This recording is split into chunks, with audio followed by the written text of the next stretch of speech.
She first saw him 2 nights after moving in. At first, she thought it was just the light, maybe the way the shadow stretched across the hallway when she passed the bathroom. But something about the shape, the way it stood so still, made her stop, just for a second. And then it was gone. She laughed it off. Moving stress, she figured. She hadn't been sleeping well, but it kept happening. Each night, around the same time, somewhere between 2 and 3 a.m., she'd wake up for no reason at all. Her apartment would be silent, except for the low hum of the fridge in the kitchen. She'd lie there for a while, eyes wide in the dark, waiting, and then she'd see him. A figure. Tall, standing at the far end of the hallway, just barely visible in the dim orange glow of the street lamp outside. She never saw him move. He'd just be there. No sound, no breathing, just watching. She told herself it was sleep paralysis, or her mind playing tricks. But it didn't feel like that. This felt real. Too real. One night she turned on every light in the apartment and sat in the hallway facing where he usually stood. Nothing happened. No shadows, no figure. Just silence. She stayed there until the sun came up, trying to prove to herself that it was all in her head. It almost worked, until the next night. She woke up gasping. She didn't know why. Something felt wrong. Off. The apartment was freezing. The hallway light she'd left on before bed was off. That was the first thing. The second was the smell, like old sweat and rust. Faint, but there. She sat up slowly and looked toward the hallway. He was closer. Not at the end of the hallway anymore, just a few feet away. She could see the outline of his shoulders now, his head, still not moving. Still staring.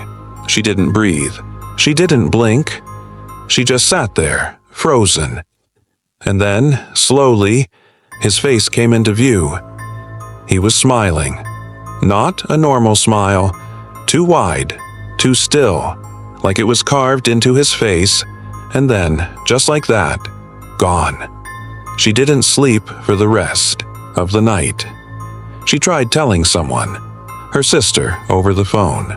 But even as she explained it, she could hear how crazy it sounded. So she stopped.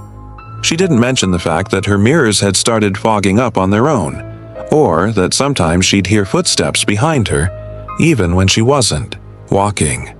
She never moved out. She still lives there.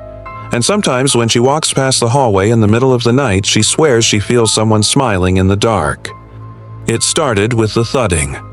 Not loud, just soft, deliberate thuds, like something heavy being set down over and over again. At first, Jake thought it was his upstairs neighbors. Maybe they dropped something. But then he remembered. He lived on the top floor. No one above him. The next night it happened again. Just after midnight. Thud, thud, thud. 3 times. Always 3. He muted his game, turned off the TV, and listened. The sound was coming from below. The basement. Jake's building had a communal basement.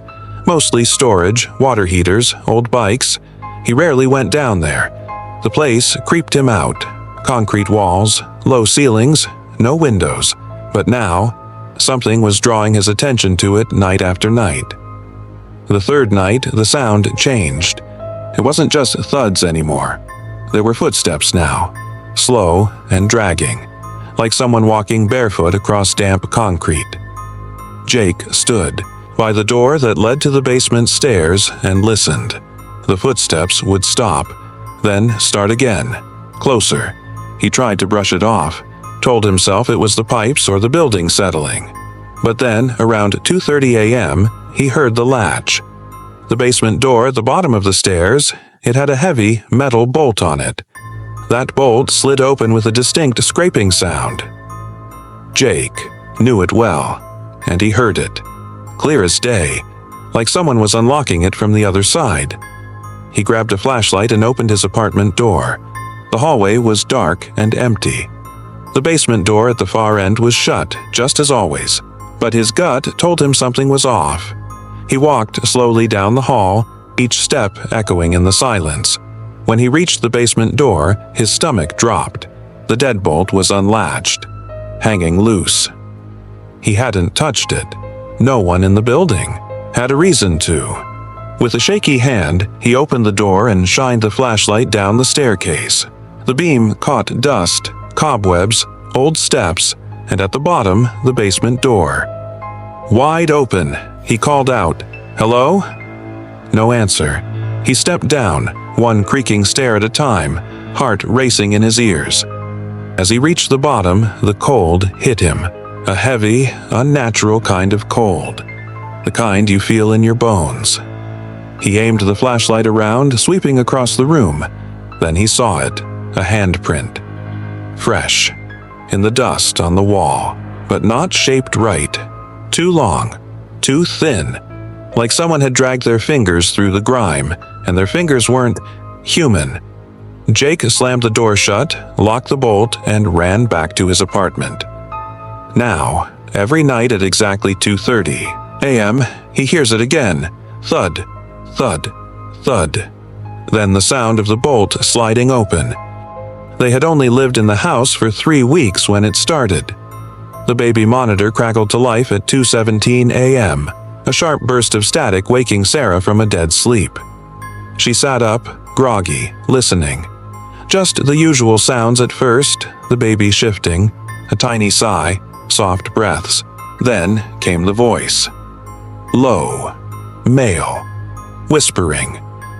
At first she thought it was her husband, maybe checking on the baby, but the bed beside her was still warm. He hadn't moved. She froze. The voice was faint, but it was there, calm, slow, like it was talking to the baby. Not in words she could make out, just quiet murmurs, like a lullaby in a language she didn't know. She grabbed her phone and checked the monitor's camera feed. The screen was dark, slightly grainy, but she could see the crib. The baby was lying still, alone. Sarah nudged her husband awake. He didn't take her seriously at first, until the voice came through again. This time louder, still whispering, but clearer. No one's coming. That's what it said. Her husband was out of bed instantly, rushing to the nursery while she stayed glued to the monitor. The camera shook slightly as he entered the room. The baby stirred, but didn't wake. Nothing else happened. The room was empty. Silent. He came back minutes later, pale. "Nothing's in there," he said. But he'd heard it too. He couldn't explain it either. The next night they unplugged the monitor and bought a new one. Different brand, different frequency. Just in case, it didn't help. Same time, same whispering. Only now, the voice was starting to sound familiar. Not like someone she knew, but like someone who knew her. Sometimes it said her name. Sometimes it laughed. By the end of the week, neither of them were sleeping. They checked the house for hidden speakers, interference, anything that could explain it. Nothing. The baby remained untouched, unharmed, but Sarah couldn't shake the feeling that something was watching through the monitor, not the other way. Around one night they left the monitor recording. They didn't listen to it right away. It took them a full day to get the courage. When they finally played it back, the audio was quiet at first. The usual baby noises, the soft creak of the crib as he moved in his sleep. Then, a minute of silence. Then the voice. Clear. Deep. And this time. It spoke directly to them. "I know you're listening." Sarah deleted the file and threw the monitor away the same day. But sometimes, around 2:17 a.m., her phone flickers on with static for no reason. Just for a second. And she swears. Sometimes, she still hears her name. He started the job in January. Overnight security at an old children's hospital that had been shut down for over a decade. Most people wouldn't take it, but Gabe needed the money, and the place was quiet. Too quiet. The hospital had that look. Long, white hallways yellowed with age, doors that creaked even when no one touched them. The air smelled like dust and something older. Rot, maybe.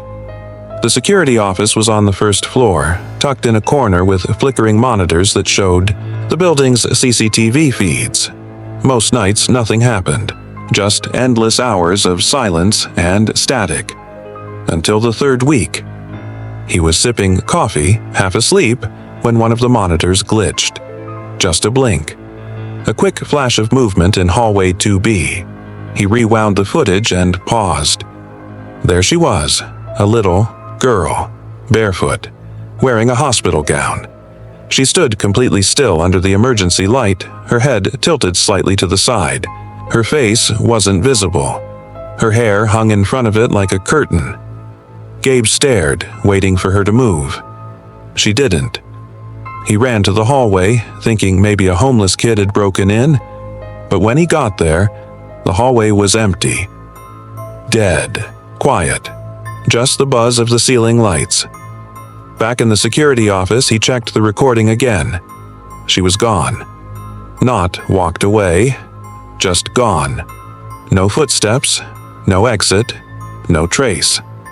The next night, it happened again. Same hallway, same time. 2:42 a.m. She stood there for exactly 13 seconds, then vanished. This time, she turned her head just enough for Gabe to see half her face. She was smiling. He stopped going down to check. Something about her presence made his chest tighten. It wasn't fear exactly. It was heavier than that, like she knew he was watching. He tried telling his supervisor, but they laughed it off. "Place is full of old wiring and bad footage," they said. "Ignore it." But he couldn't. Every night the girl appeared, sometimes in different hallways, sometimes closer to the camera. And then one night, she looked straight into the lens. Her eyes, wide, black, empty, stared straight through him. That's when he unplugged the monitors, packed his things, and walked out. He never went back.